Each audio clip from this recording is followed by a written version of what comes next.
From our side, especially losing at home, I think we wanted to go all the way, in the cups. Looking back from the last campaign where we lost in the final, we thought we could give it our all and hopefully win it this year. But it's just unlucky, like I said. But now let's look back to the drawing board. I think it's the FIFA break now. We get to relax a bit and work on how we actually lost today and looking at our upcoming games. And the coach says you guys do need the rest. Obviously, you just came back, into playing, but the whole team as a whole needs a rest. Would you agree on that it's been a hectic season? Yeah, for sure. I think everybody needs a rest because we've been playing every second day, looking at CAF and in the league. So there hasn't been enough rest in between. So I think the players, technical team, everybody needs rest. Yeah, for me, I think it's back to the gym. I need to still make sure that I get my fitness levels up. So I think this break for me will actually help me about getting my fitness levels up and getting into the groove again. And you spent a lot of time out because of the injury. How frustrating was it, and what kept you going? Maybe to think you were going to come back as well. I think everybody, the team, management, the technical staff, the players, everybody has been patient with me, and the medical team doing their all and their best to make sure that I come back on the field, ready and able to contribute to the team's success. But most importantly, I think it will be my support structure, which is my family and friends.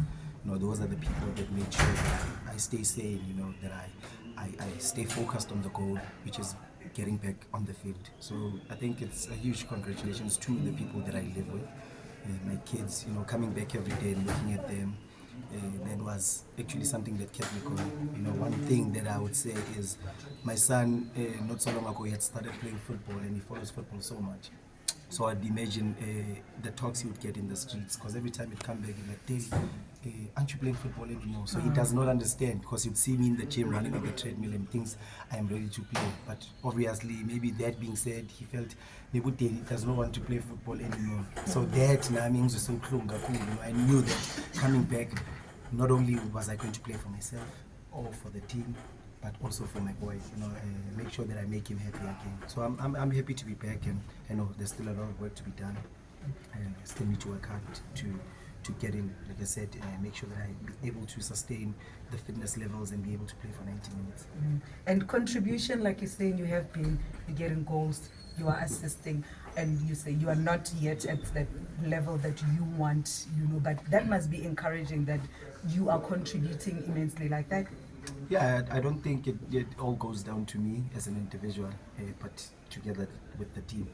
Everybody pushes in one direction, and as a team we are able to play for one another, help one another, and make sure that we win games. And my teammates have been supporting me, the coaching staff, having confidence in me, bringing me back.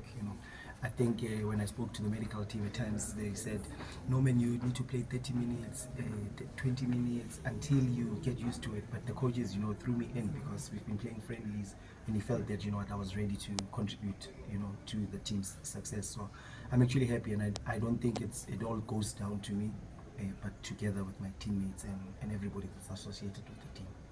When you get an injury like that, Linda, and you stay out for so long, and with the frustrations that you have explained, from the experience of playing football, what else do you draw inspiration from? For me, I think it's always important that you've got other things that you do. A lot of soccer players would play PlayStation. When they get home, they play TV games, and that's not what I like.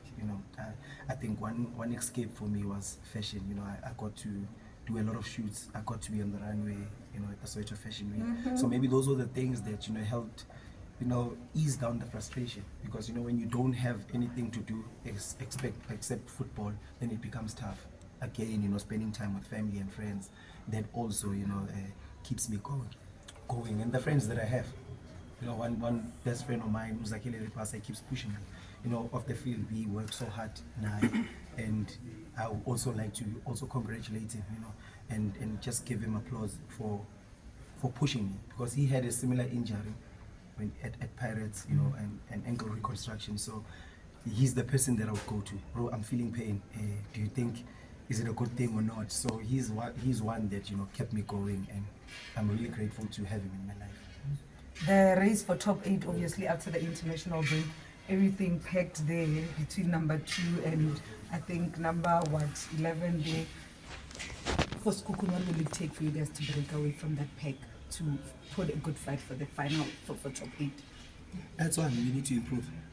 We need to win games. Today was a cup game, but when we go back to the league, I think we've won 4 successful games, and it's important that we take inspiration from the games that we've won. Improve from our performances, and make sure that when we come back, we play against Orlando Pirates here in our background, we get maximum points. I think that's what's important, because the next 5-6 games in the league are going to be tough games for us. They will actually determine where we are in the log. So we need to make sure that we stay in the top 8 and go further up. What do you think this team has learned from your experience in Africa overall?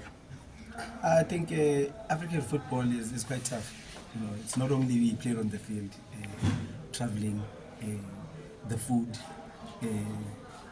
just a whole lot of things. So that mental toughness from the players was needed, and I think we've actually got